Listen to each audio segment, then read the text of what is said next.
ಗಣತಿ ಅನ್ನೋದು ಜೇನುಗೂಡಿಗೆ ಕಲ್ಲು ಹೊಡೆದ ಹಾಗೆ. ಯಾಕೆ ಅಂತಂದ್ರೆ ಕಲ್ಲು ಹೊಡೆದ ತಕ್ಷಣ ಏನು ಜುನ್ನು ಹುಳ ಸುಮ್ಮನೆ ಇರ್ತಾವ, ಎಗರು ಬಂದು ನಮ್ಮನೆ ಕಚ್ಚಿ ಗಾಯ ಮಾಡ್ತವೆ. ಅಂಥದ್ದೇ ಒಂದು ಪರಿಸ್ಥಿತಿ ಇತ್ತೀಚೆಗೆ ರಾಜ್ಯ ಸರ್ಕಾರಕ್ಕೆ ಎದುರಾಗಿತ್ತು.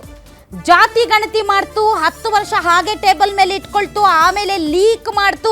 ಲೀಕ್ ಆದಂತಹ ದತ್ತಾಂಶಗಳನ್ನು ತೆಗೆದುಕೊಂಡು ಲಿಂಗಾಯತರು, ಒಕ್ಕಲಿಗರು, ಕುರುಬರು, ದಲಿತರು ಸೇರಿದಂತೆ ಕ್ರಿಶ್ಚಿಯನ್ನರು, ಮುಸಲ್ಮಾನರು ಎಲ್ಲರೂ ಅಪ್ಸೆಟ್ ಆಗಿಬಿಟ್ರು.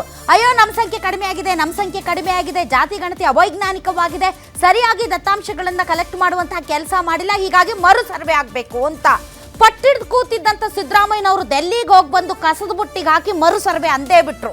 ಈಗ ಸರ್ವೆಗೆ ಕಾಲ ಸನ್ನಿಹಿತವಾಗಿದೆ. ಮರು ಸರ್ವೆಗೆ ಈಗಾಗಲೇ ಸರ್ವೆಗೆ ಸಂಬಂಧಪಟ್ಟಂತ ತಯಾರಿ ಕೂಡ ನಡೆದಿದೆ.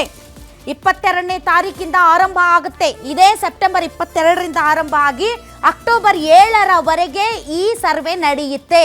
ಹೀಗಾಗಿ ಮತ್ತೆ ಸರ್ವೆಗೆ ಸಂಬಂಧಪಟ್ಟಂತಹ ವಿರೋಧ ವ್ಯಕ್ತವಾಗ್ತಾ ಇದೆ.